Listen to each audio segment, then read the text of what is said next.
Greetings, and greetings. welcome. Welcome back. All right. So we promised you a good one. Today is a good one. The question is, how can I convince myself to boost my self-esteem? I would say this is one of my areas of study, so I have lots to say about this. We'll see how long it takes. But the thing is, you need to be aware of it. Where is your self-esteem? I always tell my students, you are all that and a bag of baked whole grain chips. Because you've heard the phrase, you're all that in a bag of chips. Yeah. Well, that's great. And that's average or maybe above average, but I tell my students that they are far above average and that they should accept themselves as far above average. And you are all that in a bag of baked whole grain chips. So convincing yourself to boost your self-esteem is important. Yeah. I think that it's important to take an identity inventory. Where is my identity? How do I feel about myself? How do I feel about different aspects of myself and everything? We're going to talk about this. Let me just forgot to start the clock, but I have a list of 16 different ways to improve self-esteem. I don't know that we'll get through all of them in this episode. If not, we'll do it in a future episode. This is so important to me, and let me tell you this. And here's why I feel so strongly about this. In my interpersonal class and conversations that I have with my students and in papers that they write, I have so many students that are struggling with their self-esteem and their identity and positive identity.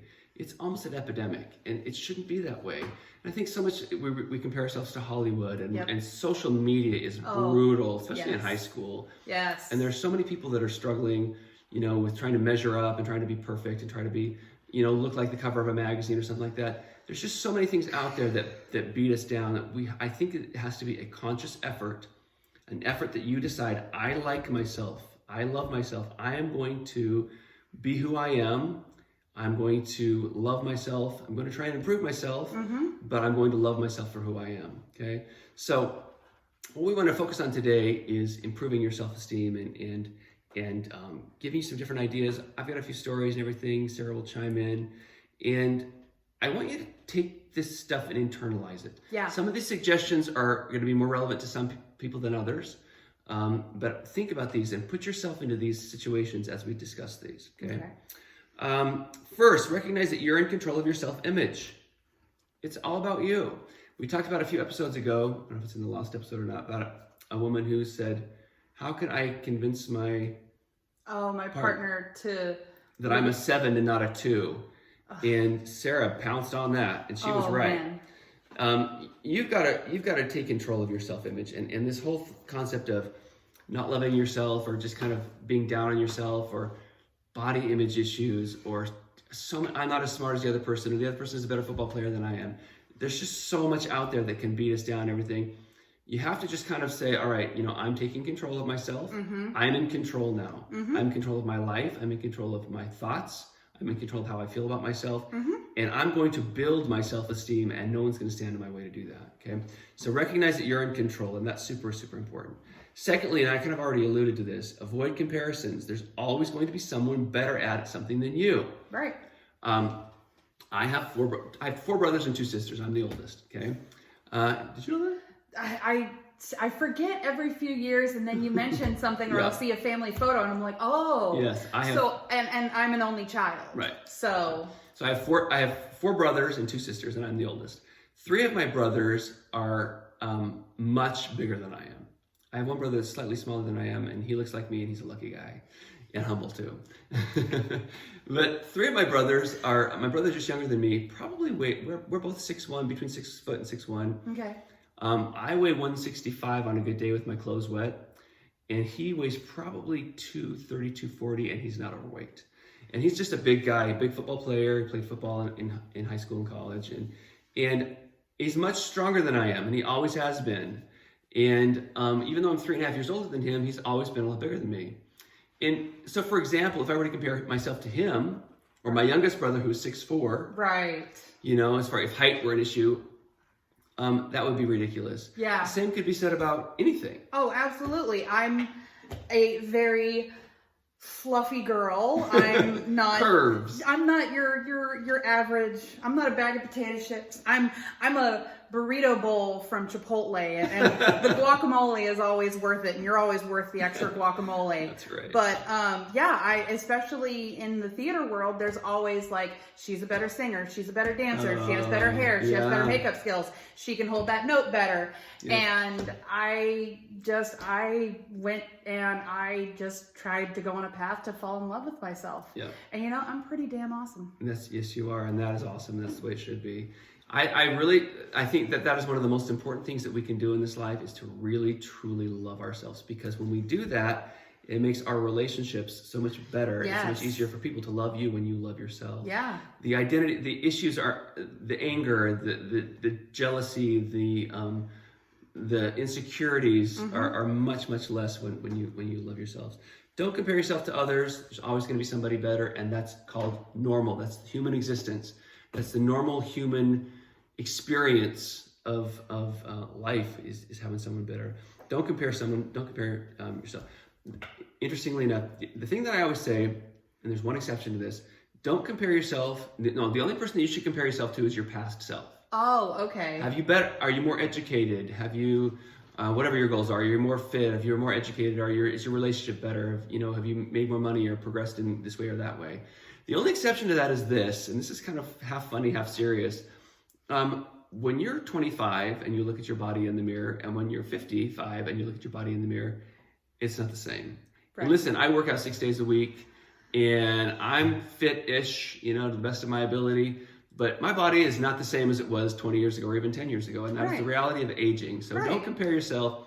As we get older, give yourself a break. You don't expect yourself to be this perfect chiseled body when you get older. Do the best you can. Be the best version of you. Okay? Yeah. Be the best you. Okay? And I think if you're not learning, then you're not truly living, because I believe that like life is a series of lessons to be learned. And so, if you were a lot more critical on your face and your hair and your body, and oh, I can't wear a bathing suit because of my stretch marks or my scars or anything else, it's just like, let that go. And it's like, 5-10 years ago, I was a really harsh critic on myself, but you know what? I can take myself to the beach, no problems. That's right. I think that we need to love ourselves, and we need to allow ourselves to be who we are, and you're allowed to love yourself. Yeah, absolutely. It's crazy. All right. Next, let go of the past. Remember that stupid thing you did that one time? Oh, I say that in class and people just freak out. And that stupid thing you did that one time. We talked about this one of the previous, did we? Yeah. So listen, gosh, probably 25. How old am I? I'm like 95 years old. About I would say probably 25 years ago, I did something really stupid. I'm not going to tell you what it was because it was stupid. And now that I look at it, it wasn't that big of a deal. But back then, it was a huge deal. Okay. And it freaked me out. And it caused my ability, it kind of hampered my ability to communicate with people. I felt like if I was in social situations, I'd be talking and I'd feel like, not that they knew, but I was like uncomfortable and everything. I just felt uneasy and kind of uneasy with myself. Mm-hmm. And after a while, I kind of pictured this floating chunk of glass and broken garbage in front of me. And like I tried to have a conversation. So it would manifest? It's all in my mind, but like this is kind of the metaphor that I came up with in my head. But it's like I'm trying to have a conversation. There's this floating thing between us. And I turn over here to have a conversation with somebody else.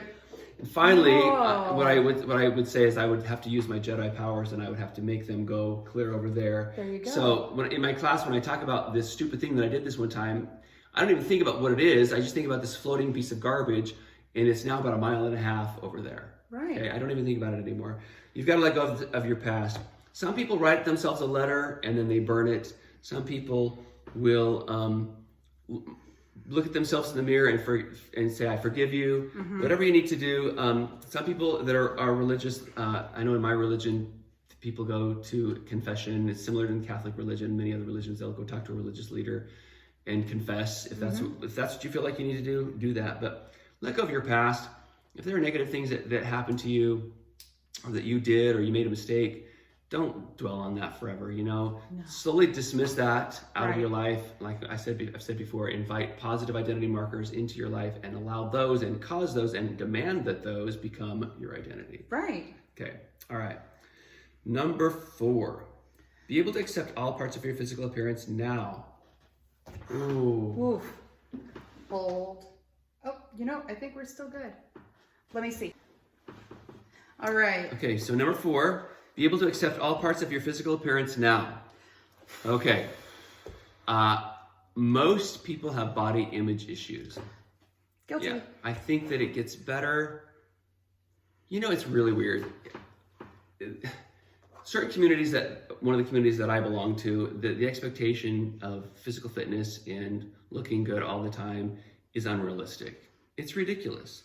I have a friend that in Utah that has had health issues over time, and she is, her words, she calls herself a big girl, and she's been kind of on this journey of learning.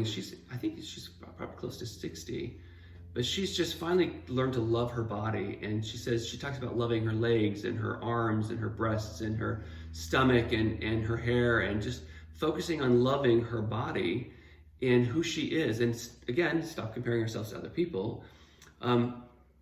We'd all take magic pill or wave magic wand and fix this or fix that and everything. Absolutely. But the reality is that it's not going to happen and everything. And it's crazy because we compare ourselves to Hollywood, which portrays a false perfection as normal. Right.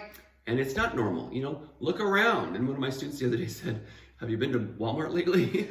And you know, there's a little bit of truth to that. You know, we need to accept our physical appearance now. That's not to say that we don't take care of ourselves. Absolutely. And you know, and I need water. Excuse me.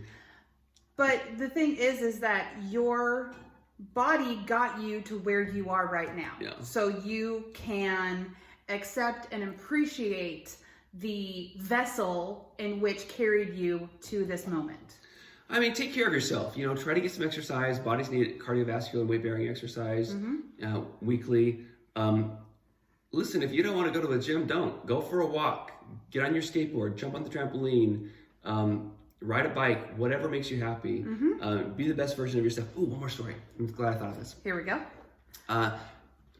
When I was at BYU a million years ago, in the 80s, wow, I am that old. In the 80s, aerobics was the big thing. I know it's Zumba now and everything, but aerobics was kind of like the cardiovascular dance thing of the 80s and everything. Yeah, I'm not on any of those crazy 80s videos.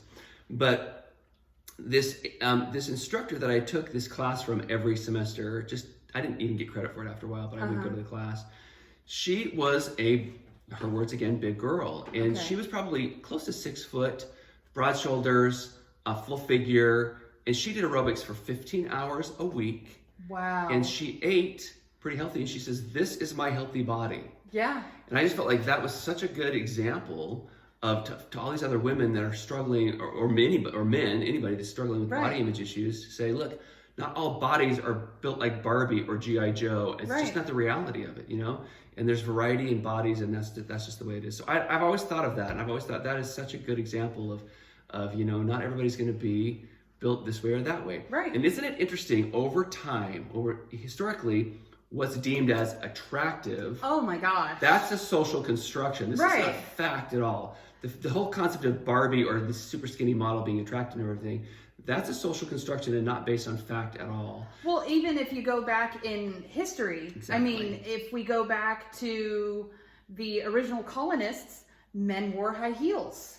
Right, and women were much larger, and that was considered to be attractive. Because the bigger hips said that they were able to bear children, and then of course bear sons, because sons is always what carried on the names. And you had the money to eat, and you had the money to live. You didn't have to work outside. And and your skin was very fair, didn't have any blemishes. White very skin was smooth. Yep. The white, isn't that interesting?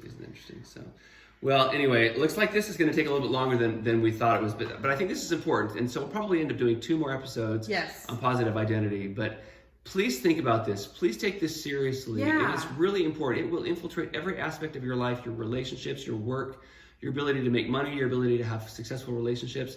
love yourself and do whatever you need to. Well, do whatever you need to appropriately and in a healthy way Yes. to love yourself. Yes. All right. That's our episode for today. Thank you so much. We're excited to do this. This is getting better and better all the time, and we'll have a name for you soon. Yes, thank you. Bye.